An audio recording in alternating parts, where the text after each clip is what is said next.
Welcome to the Young Saints Leadership Podcast, where we're going to be talking about all things youth, from leadership culture to supernatural youth ministry and discipling revivalists. We hope you guys enjoy.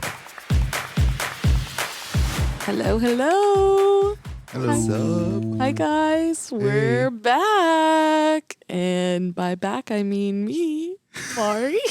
I'm me, Rory. And I'm me, Donta. We are all ourselves.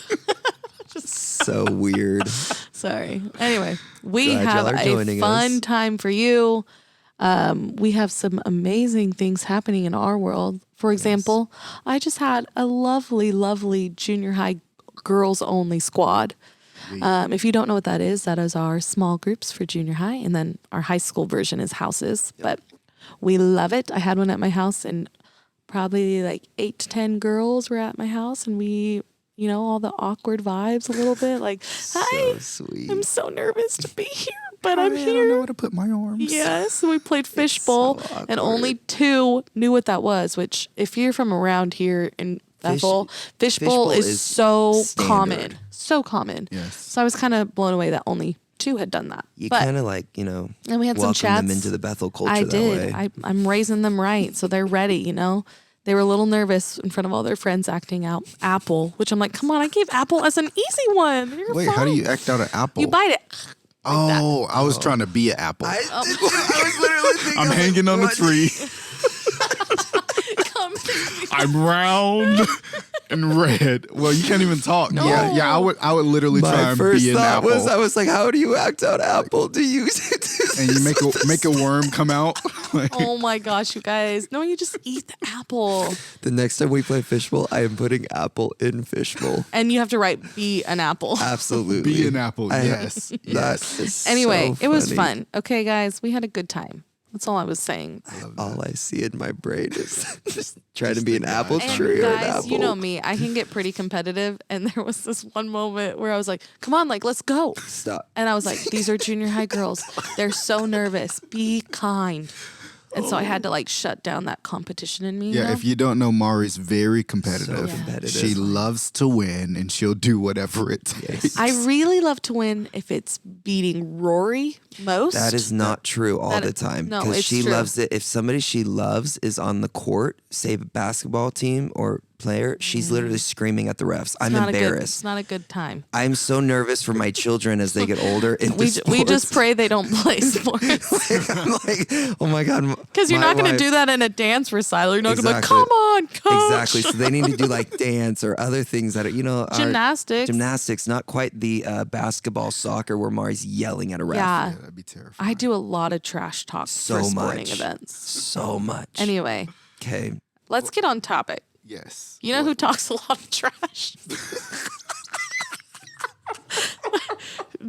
Take it with a grain of salt She where can't I'm even going say next. this. So good. I So can't believe you That's so just good. said That- you don't Today- even have to answer. We can just dive into the topic and then they'll figure it out. They'll figure it out. Today we're talking about the pressure of people pleasing, especially in youth ministry. Yes. And talking trash, you know, a lot of people have opinions on how you should do your job. That's So true. so many people have Even the people you don't know opinions their on how- name. Yes, that far person in the congregation who you don't know. staring at you and you're like, or they walk up and talk to you, you don't know And them. you know, and you like, can they know who you feel are. their You can energy. feel it. They of, know who I you have are, and they got opinions. thoughts. Yep. They've got thoughts. So many. Oh, So many. It's the worst. Or our beautiful parents Beautiful who parents. understandably so have Hey, a lot of thoughts. we have their Yes. greatest asset. I do get that. Yes. Yes. I Now get that I'm a this. parent, I'm like, oh, I get it. Like I get it way more. We have their greatest assets. Oh, 100%. But I still have goals of different parents that I would want to be versus That's others. true too. There's goals of parenting that I'm like, oh, I will not be that parent. I will be that parent. But Yes. Yeah. And then your lovely pastors probably have opinions for you too. Your leaders. yep, leaders do. And here's the catch: Even is your youth leaders probably have a lot of opinions. opinions about and that. pressure isn't bad. Right. No. I think it's necessary. I think so many people are trying to get Some are out of. bad. Some are bad. But so many people are trying to almost like create this ideal pressure-free life. Pressureless life. My favorite is when these people are like, I was a youth pastor 50 years ago and this is how I did it. And I was like, every cool, time. you were leading the generation that's already your age. It's very different now. But thanks for your If somebody thoughts. talks to me, You don't and even know who there JoJo is, wasn't- okay? JoJo. When somebody talks to me and iPhones weren't around in their youth ministry, I'm like, bro, the Gosh, amount of that's a stuff different that's life. changed. And that's only our generation. iPhones only came out. I was in my 20s You when gotta think, iPhones in came my high out. school days, we had like flip razor phones, Flip phones, Raver Blackberries. phones, Yes. phones that only could text. They weren't going online yet. Like, Yeah, we I didn't have remember that. buying my first online phone because it was iPods and music just got on there. So whenever a person starts and they're talking to me and I'm like, hey, wait, hold on. Was there iPhones in your youth ministry? If they can't answer that, I'm like, bro, I promise you, a lot has changed. Where you ask them, do you know who Ariana Grande is? No. No, Great. a lot Thanks for your has thoughts. changed. We got it. There's been some dramatic changes in youth ministry that affect a lot of stuff we do. Have you heard of Minecraft? Oh, cool. Yeah.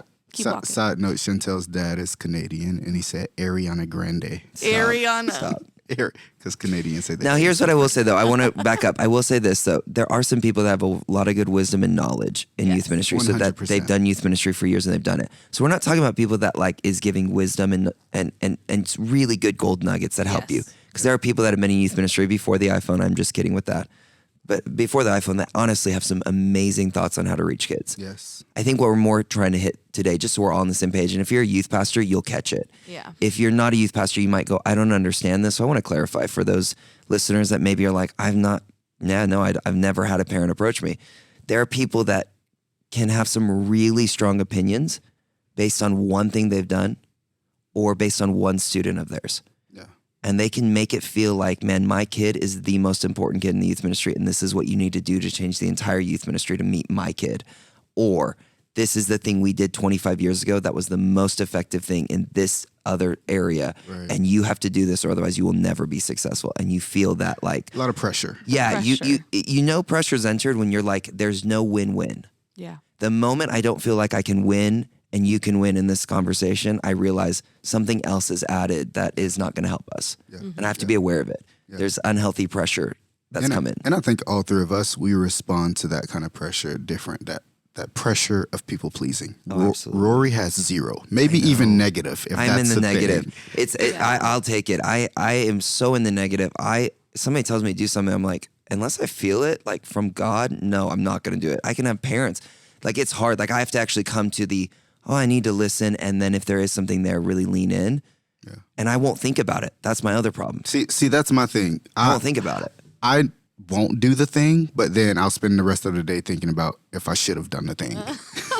And then I do the thing, and then I spend the rest of the day, man, I shouldn't have done that. That was the wrong choice. But I did it because And I I'm felt over here, pressure. And I'm like, why'd you do it then? Yeah. She's like, but then I would have questioned the whole day if I should have. And I'm like, I don't like making people feel mad at me either. and most That's a people, real thing, though. Hey, I know, and it's so bad. And most people are mad at me. So know. I'm just like, okay, That's true. you're mad at me. Who else is mad at me? Yes, I've said this. I'm But so you guys, sorry. it's not fake. Like I've literally asked, like, you really don't care? And he's like, no. And Yeah, I'm like, sometimes oh my I won't even gosh. realize the thing has happened. Mara's like, are you okay with that whole thing? I'm like, wait, did something bad just happen? She's like, did you not just encounter what that person did? I'm like, yeah, I guess so, but I didn't think too hard about it. Yeah. It's not good. Anyway, people pleasers, non-people pleasers. We've got all the thoughts for We you. all encounter pressure though. Yes. And That's we good. all handle it different regardless. So I think there's sometimes like on my personalities or people that are like, man, I don't care what people think. That's not good. It doesn't mean you've arrived. So I think sometimes people almost like put that as a trophy, like, look at my personality. I don't care, as if I've overcome something. Yeah. In reality, it's not. I actually have to then work extra hard at empathy. Right. Mm-hmm. Right. Because I don't care, that translates into all areas. It's not like I just don't care about this one area. It can be, man, I really have to work on empathy where I don't naturally have that. So it's a weakness to say, man, I don't care at all what people think Yeah. in the way that it is, because it's not been formed as a attribute. Yeah. But I've seen you over and over make strong, like, I'm going to be empathetic. I know, but 100%. that's been a learned skill. I Yeah, say he's that grown a lot. I've had to grow in empathy Right. in the same way probably like both of you guys will have stories of say, I have grown and I don't make the decision that I feel the pressure in making, where I've never had that in my life. I've had to grow in the thing to go, oh, I need to hear what this person's saying. Yeah. But it's the thought of like, if you're a youth pastor and you've had a parent approach you, you totally get this. But it's the feeling that I have a say of what you should do. Yeah. Everybody has this say. It's like the same thing on social media. Like we have a say because we can comment. Well, not everyone has a say. And you have to figure out who is in your internal circle that actually has a say on how you're running that. And that's probably going to be your pastors above you and leaders in your life. And it's probably going to, we care more what our youth leaders have to say than an outsider's opinion. Like there's people that have a say and there's people that feel like they have a say, but they don't have a say. And that's what you need to determine when you have this pressure of who actually has a say that feels like God is on my side with them. We're in this together. They're not just a person giving an opinion that doesn't have to pay the price of that opinion. And I would say this is what you're looking for to make it really practical. I look for who is believing in us. Yeah. And so I don't just look for trust, because a lot of times people will go like this, oh, I gotta trust the person. And I've discovered, man, I can only have then like 5 to 10 people in my corner, because it's so hard to build, establish, and maintain this trust that you could speak into my life, where if everything is around trust and I have to be super engaged in this moment, my world gets really small. Yeah. But if I can look for who is believing in us, in me, in our ministry, who believes in us, we have parents that I would go, if they came to me and said, hey, I've been a little concerned with stuff. Totally. The amount of belief they've poured out on us, I would instantly go, I would love to hear a little bit more what you're seeing, because I know this isn't out of you sitting at home frustrated at the youth ministry because your kid is disconnected or something's happened. This is, you care so much about us, you want to bring this up to us because you care. Yes. I'm looking for that. Like even youth leaders, if I had a youth leader on our team now, we have an amazing team where I would say right now we don't have any people on our team that would fit this category, but we've had teams in the past. Yeah. It's cool that it wouldn't fit right now. We have an amazing team. But we've had people on our team in the past where I would go, I don't feel the belief from you on our team. It's like they're always looking for something wrong. So I'm like, so I don't actually, when you say something or when you have an opinion that makes me feel that pressure, I place it in the category of, I'm not 100% sure you believe in me or in this ministry. So you're probably going to have a view that's a little different. Yeah. Because you can tell there's a viewpoint difference, you know, like, and there's going to be people that, I think that's the catch, is that belief. And if you want to influence, if you're listening to this and you're like, how do I influence our youth ministry? Believe in them. How do I influence the youth pastor? Believe in them. Become a youth pastor's greatest champion, and you'll be shocked at how much influence you get from that youth pastor when you're like, oh, they feel that belief. Yeah. And I also want to add to the perspective of a person who might be the one coming with the opinions or the thoughts. One thing that has really helped me when I'm bringing my perspective to something, or I think that, you know, it should be done this way or different. I think it was Rory, you mentioned it to me a while ago. But before I go removing a fence, I need to ask why it was put there in the first place. Yes. Like before I come with my own opinion and put a whole new gate there and a whole new system of where I want it to be, why was that first thing actually put there? Because usually people that are coming with opinions and they have no knowing of the inner works or what's actually happening, they have their perspective based on a conversation that they've had with somebody or based on their past experience. And most of the time, or many times, it doesn't apply. Yep. And so they leave frustrated saying, oh, well, my opinion doesn't matter here. Yep. Or my thoughts doesn't matter here, or they don't really care about, you know, my kid, or whatever those thoughts. And it's because, oh, actually, you just brought your own opinion without knowing what is actually going on. So maybe ask more questions. And I'll even say, I'll say this. So let's hit on one area, because we've hit on a lot, but I want to share on one thing that I feel like, man, in ministry, as pastors, as leaders, youth pastors, this one probably hits you the most. A parent coming and talking to you. I would say, like, there's a lot of other areas that you will have pressure, a lot of other things, and you can navigate them though. But I would say something that happens probably the most frequently is a parent coming and talking to the youth pastor about an experience their kid is having. And whatever that experience is, you get to decide really fast how you're going to lead. And a lot of times youth pastors, I can find, you can do one of a variety of ways. You can avoid parent meetings. Mm-hmm. or you can actually not be honest in parent meetings. And so either you avoid them, which actually creates a lot of unresolved issues, or you're not honest in them. And this is what I mean by not being honest. If a parent starts telling you ideas and you don't know how to say, that's a great idea, I don't know if it'll ever happen here, right there, you're actually creating an expectation that will hurt you in a few months. If you just go, love that idea. Man, I love that thought. Man, thank you for sharing. Man, I hear you. And you're doing all the right words, but you're not landing on the honesty. Yeah. Because that parent walks away feeling heard, but they also feel an expectation. And I want a parent to walk away feeling heard, but hearing me and having an understanding, not an expectation. So when I talk to a parent, my goal is always to land on an understanding, not an expectation. That we land on an understanding of, I heard you, you heard me. We both are now more aware. I'm more aware of what's happening in your student's life or in your home life, but you're actually more aware of the youth ministry as a whole. And if we have understanding, there has been a lot less hurt parents as I do this approach of going, I'm trying to understand and create a place of understanding. And I'll tell a scenario because sometimes it's easier to hear in a scenario. Yeah. So there was a parent that was super strong that we need more. And you got to be careful because this happens all the time. So if a parent hears this and they're like, was that me? It wasn't you. I'm thinking of scenarios a long time ago. But there was this scenario where it was, man, we need more fun in the youth ministry. We need more games. We need less worship. Can we make worship? Right now we do worship probably, 15, 20 minutes in junior high and probably about 35 to 40 minutes in high school, depending on the night. But it was even less. It was like, hey, let's make this even less. And this was back in the time, though, when we were together. It was junior high and high school, we're together. Now we're two different services. But anyways, this parent approached and they were like, you're not hitting my kid. You're not reaching my kid. We want less worship. My kid is bored in worship. And I remember it used to panic me when these moments would happen because I would feel like I now have to defend worship. And it's that feeling, like you feel this feeling of like, I have to now defend worship and I have to get on this, like, because I feel this pressure of I have to now make you aware of why we do this. And I have to give you all the culture and all the reasons and everything.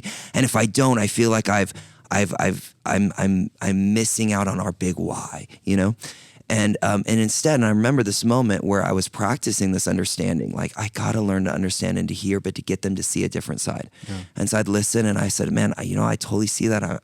I'm sure your student loves fun and they really connect well with fun. And they go, yes, we do. And I was like, well, I said, I hear that.